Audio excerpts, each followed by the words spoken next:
H-E-L-L-O. The Jello Program, starring Jack Benny with Mary Livingston and Phil Harris and his orchestra. The orchestra opens the program with Be a Good Sport from Love and Hisses.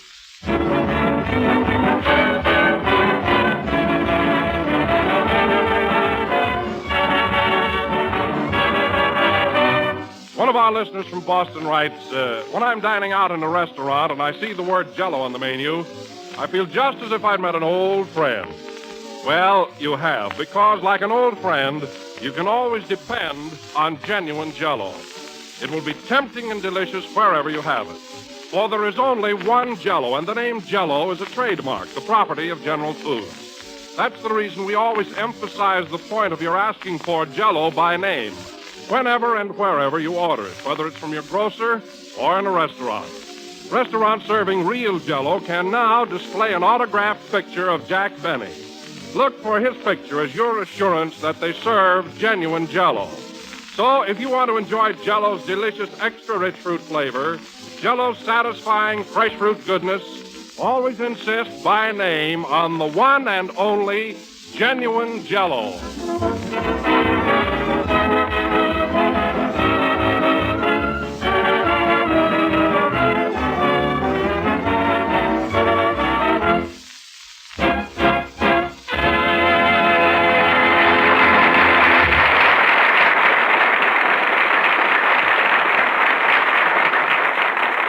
That was Be a Good Sport, played by the orchestra. Now, ladies and gentlemen, we bring you a man who doesn't sing like Crosby, who doesn't photograph like Gable, who cannot act like Muni, yet he's in the movies, Jack Benny.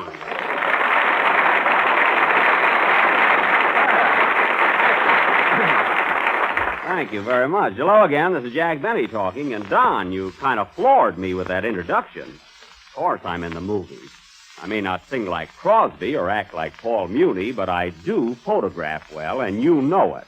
Now, that isn't just what I said, Jack. I merely said that you don't photograph as well as Gable. Now, wait a minute, Don. That might be a debatable point.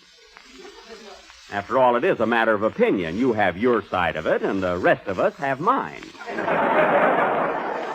I'm afraid you don't grasp my thought, Jack. Now, I don't mean that you're hideous or anything like that. Well, that's doggone sweet of you.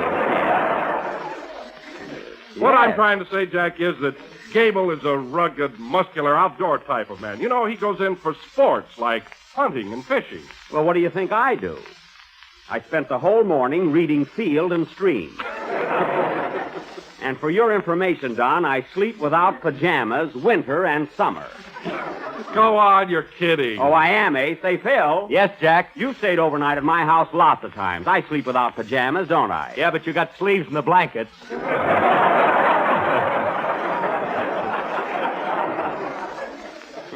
You should talk the way you dress for bed. You even wear a nightcap. You mean my boudoir beanie?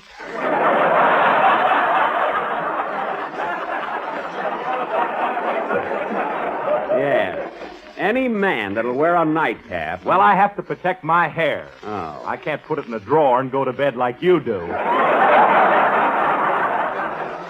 Now, that's silly because I never wore a toupee in my life. What was that on your head in your last picture? Spinach?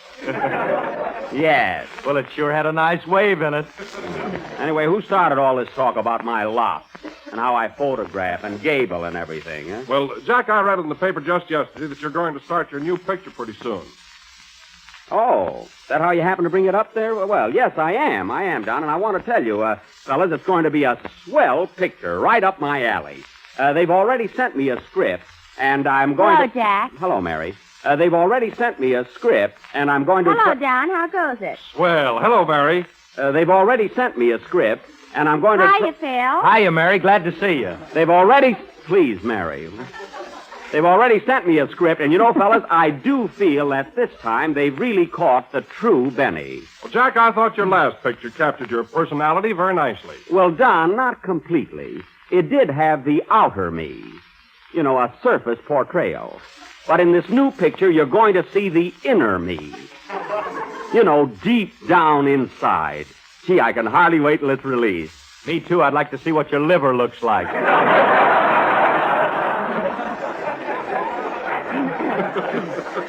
Well, that's not what I meant at all. Well, tell me, Jack, what kind of a part are you going to play? What characters? Well, Don, it's something very human. Something that everybody understands. And still... Did Kenny get here yet? No. And still, it has its humor and deep qualities.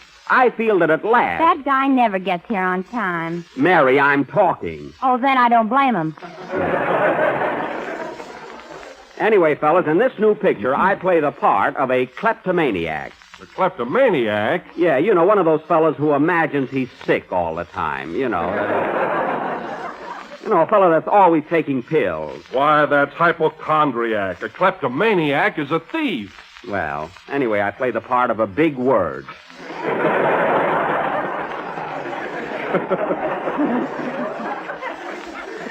And I'm a very wealthy man, too. Well, Jack, what about the love interest? Who's your leading lady? Oh, she's beautiful, Don. She's that new European star that just came over from Vienna. Her name is Franziska Gall. She's really gorgeous. Who's your leading man? Well, they haven't cast the... I am!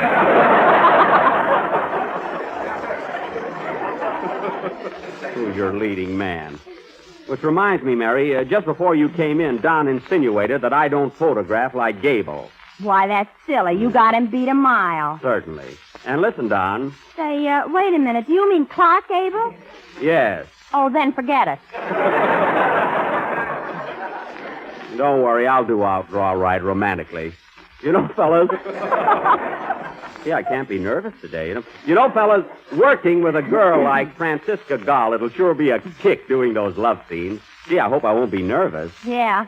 Remember that big love scene you had with Gail Patrick in your last picture, Jack? Well, what about it? You were so bashful you kept ducking behind her all the time. Well, I had to. I had my lines written on her back.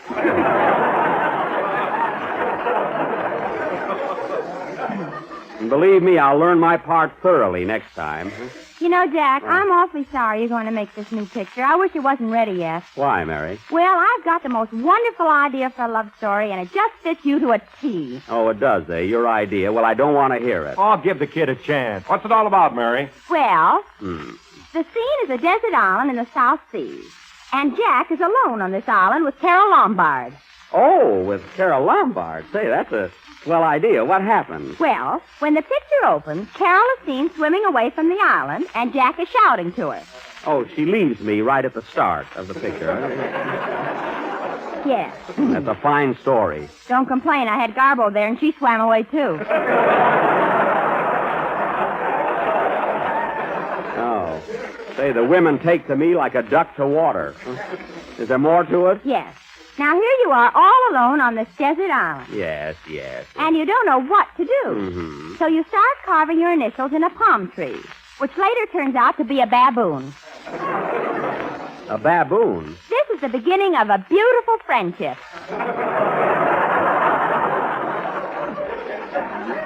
I see. Well, if the baboon swims away, I quit.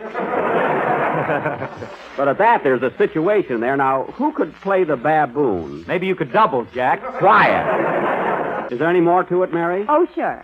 Now, here you are, all alone. I know. Well, all of a sudden, a bottle is washed up on the shore. A bottle? Yes. So you pick it up, pull off the cork, and 50 chorus girls jump out. Well, it's a little unbelievable, but at least I have company. Then what happens? They all swim away. Now, wait a minute, Mary. That's going too far. What's the name of your picture, anyway? Little swimming.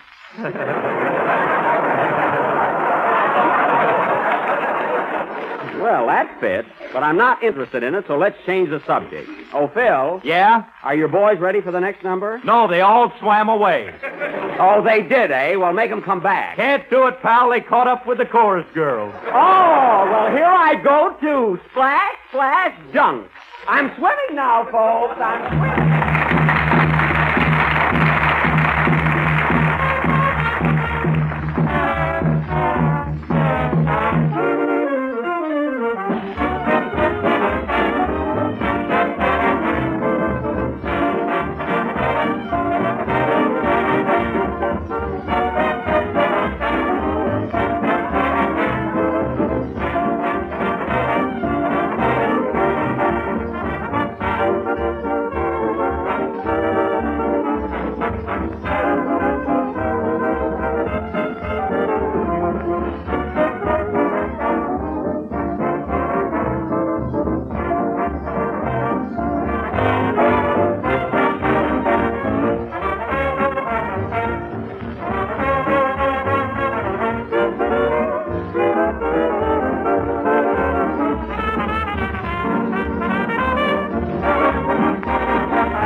What was that number, Phil? A tango or a foxtrot? The Australian crawl.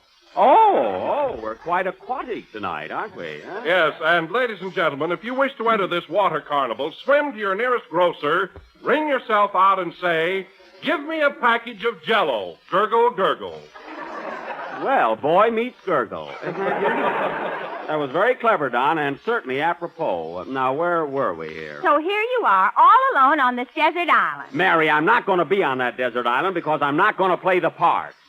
Get Phil Harris to play it. Oh, no, I want the girls to swim away.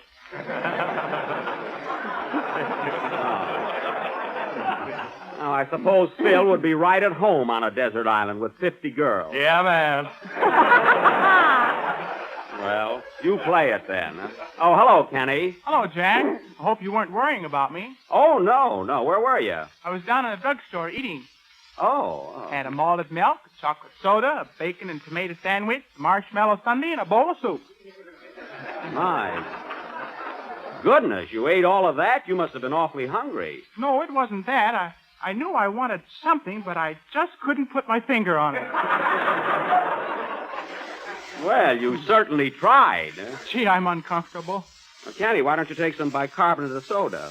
Where'll I put it?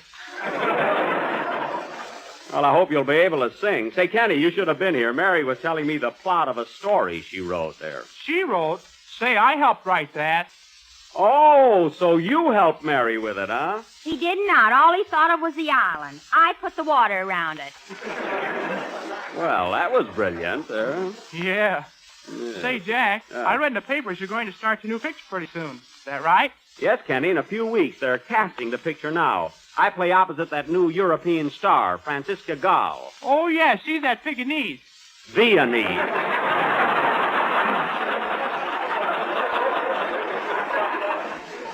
Pekingese. And she's beautiful, too. You know, she's from Vienna. Vienna? Yeah. Gee, that's a coincidence. Now, what's the coincidence? You're from Waukegan. That's Waukegan with a W.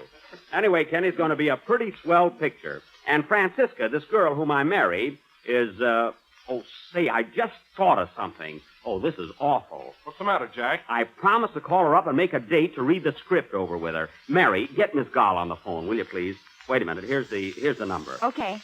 Gee, Operator, get me Hollywood 2734. I'm kind of anxious to see her and start rehearsing, you know. I hope she doesn't think Hello? Miss Gall, please. Yes, Miss Gall from Vienna. That's Vienna, V. I hope she isn't doing anything tonight, because Miss Gall?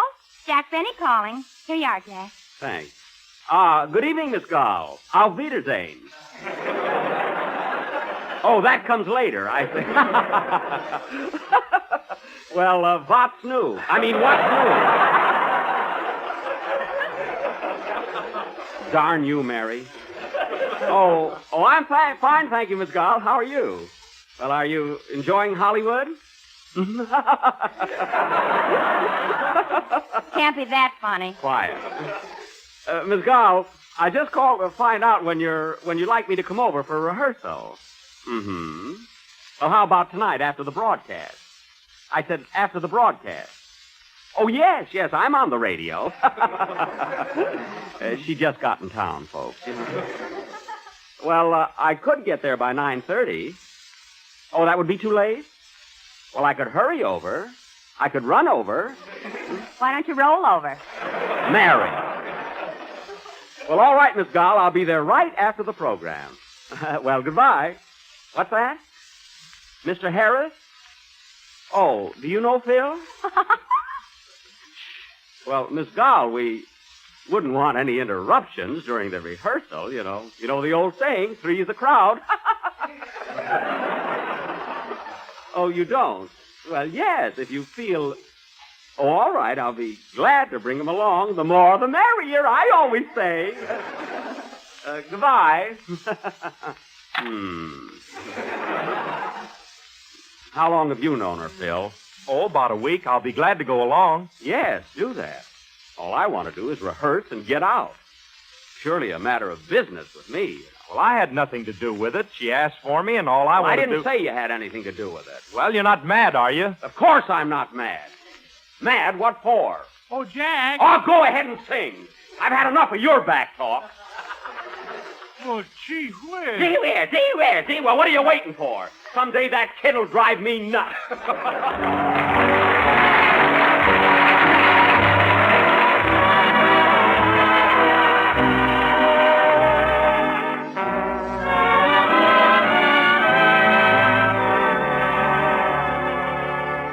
Nothing seemed to matter anymore. Didn't know where I was heading for. Time was standing still.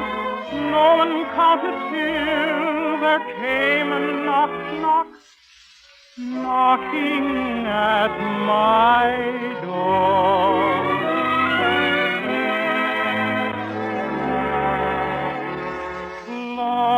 Love walked right in and drove the shadows away. Love walked right in and brought my sunniest day. One magic moment, and my heart seemed to know that love said hello. Though not a word was spoken, one look, and I forgot the gloom of the past.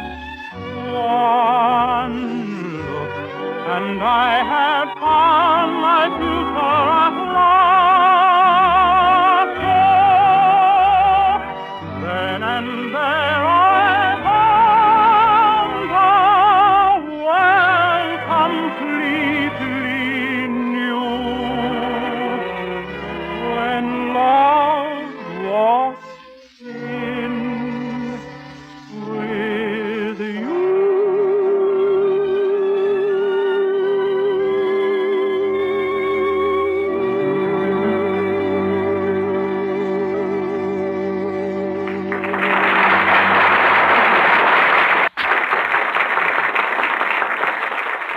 That was Love Walked In from Goldwyn Follies, sung by Kenny Baker, and was very good.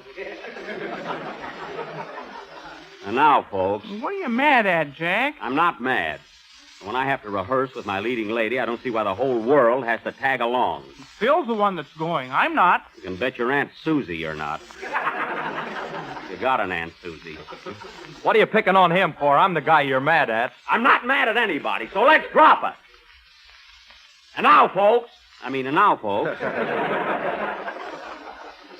my cast will calm down. Calm down from where? Cut out that Dutch comedy, Mary. Tonight, ladies and gentlemen, for our feature attraction, we are going to present a play of newspaper life.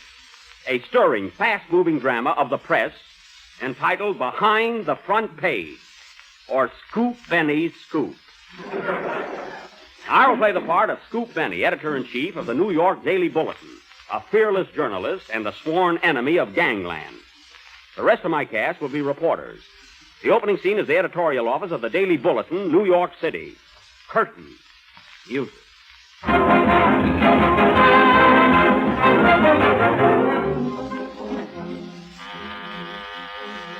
Good morning, Daily Bulletin. Daily Bulletin, just a moment, please. I'll connect you. Hello? Yeah, this is Scoop. Oh, hello, Callahan. Anything new on the Harrington murder? I'm holding the front page open. What? You know the murderer? Good work, Callahan. How did you find out? Oh, you read it in the Express.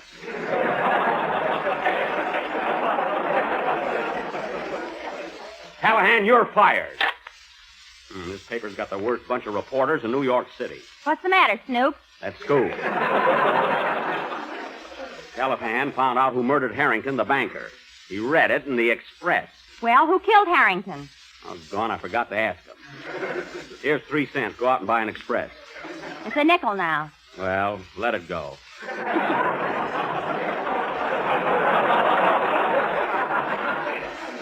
This is a fine how do you do. Hey, Chief, I got it. You got what, Harris? I just found out who killed Harrington, the banker. Oh, I suppose you read it in the Express. No, the Oskaloosa Gazette. Thanks. You're fired. What, again? Oskaloosa. How did they beat us to it? How did they beat us? You didn't even know Franklin D. Roosevelt was elected until you missed Hoover in the newsreels.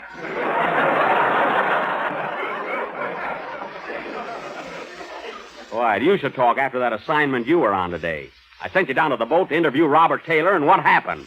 You didn't even get a story. Well, he didn't know any. I don't believe it after the way he's been traveling.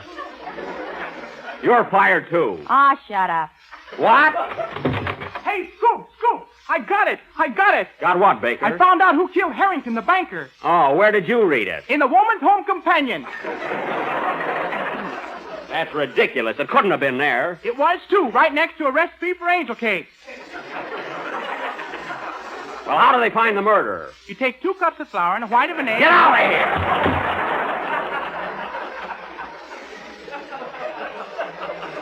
I wonder I'm not a nervous wreck with this staff around.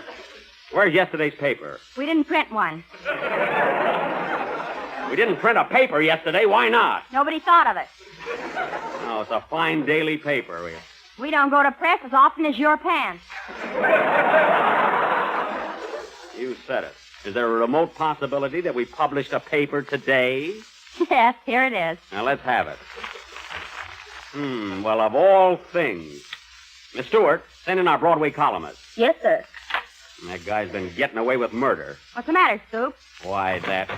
Did you send for me, Chief? Yes, Wilson. Take a look at this column of yours. What famous dessert is that way about sliced bananas?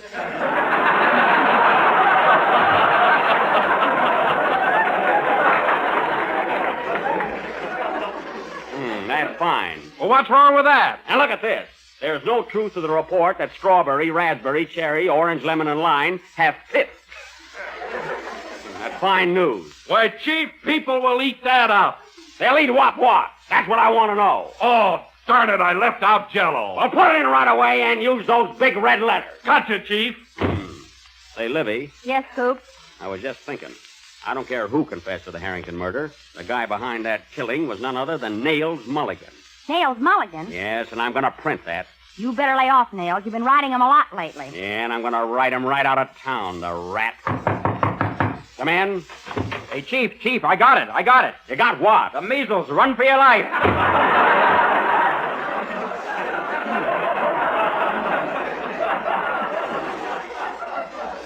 I wish he'd light. I'd fire him, too. Now, get your notebook, Livy. I'm going to dictate an editorial about Nails Mulligan that'll curl his hair. You better be careful. Mulligan says he's going to get you one of these days and fill you full of lead. Oh, yeah? Well, listen, Livy. Scoop Benny ain't worrying about that mug. Not me. Hey, Chief! What is it, Baker? I was just down to 16th Street and I saw Cooper's department store burned down. Right to the ground. You did? Where's your story? I didn't get one. You didn't get a story at the fire? Why not? I was toasting marshmallows.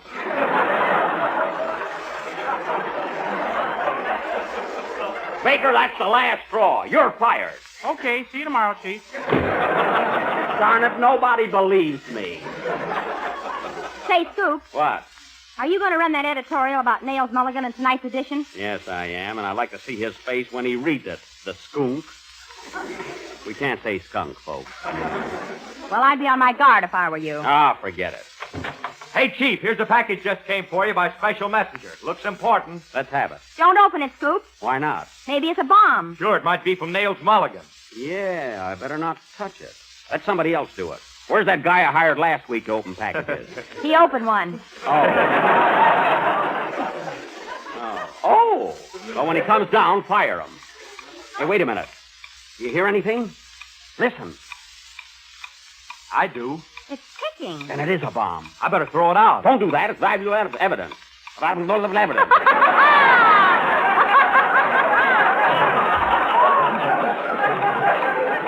do that. It's evidence.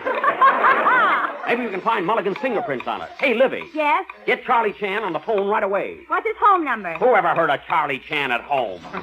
Just ask the operator to get him. Okay. Operator, get me Charlie Chan. Hurry, please. What? You don't know where he is, Spook. And try Charlie Chan at the opera. I know he was there. Get me Charlie Chan at the opera. What? He's not there either. It's still ticking. Quick, try Charlie Chan at the racetrack. Operator, get me Charlie Chan at the racetrack. What's that? Oh, Spook. What? She wants to know what race he's in.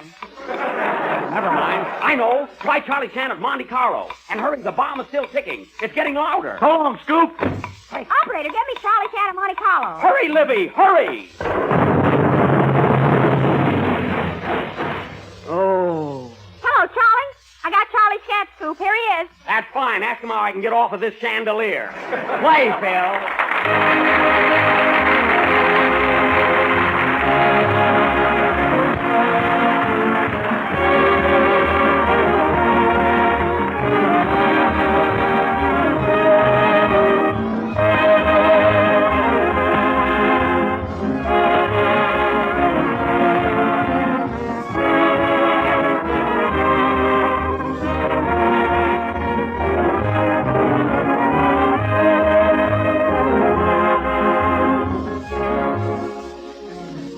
Here's one of the family's favorite desserts made a new and delicious way. Of course, that favorite is Jello, and here's a grand new way to serve it. Crimson Crystal Dessert, rich red strawberry Jello and candied cherries in a luscious combination. Dissolve one package of strawberry Jello and turn into a shallow pan. Chill until firm and cut into shimmering little cubes. Then arrange the Jello cubes in individual sherbet glasses, combined with 12 maraschino cherries cut into quarters. It's a swell combination, both in looks and taste.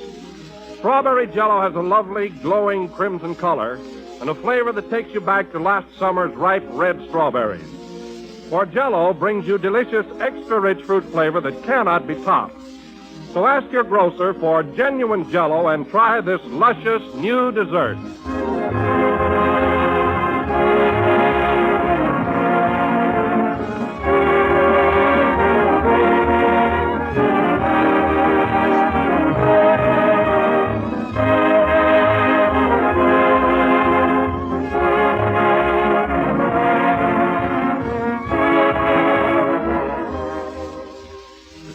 Number of the 17th program in the new Jello series, and we'll be with you again next Sunday night at the same time when we will present our version of Samuel Goldwyn's masterpiece, Hurricane.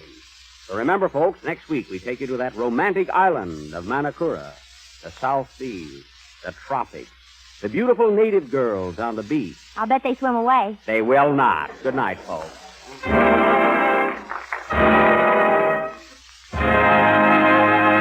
J-E-L-L.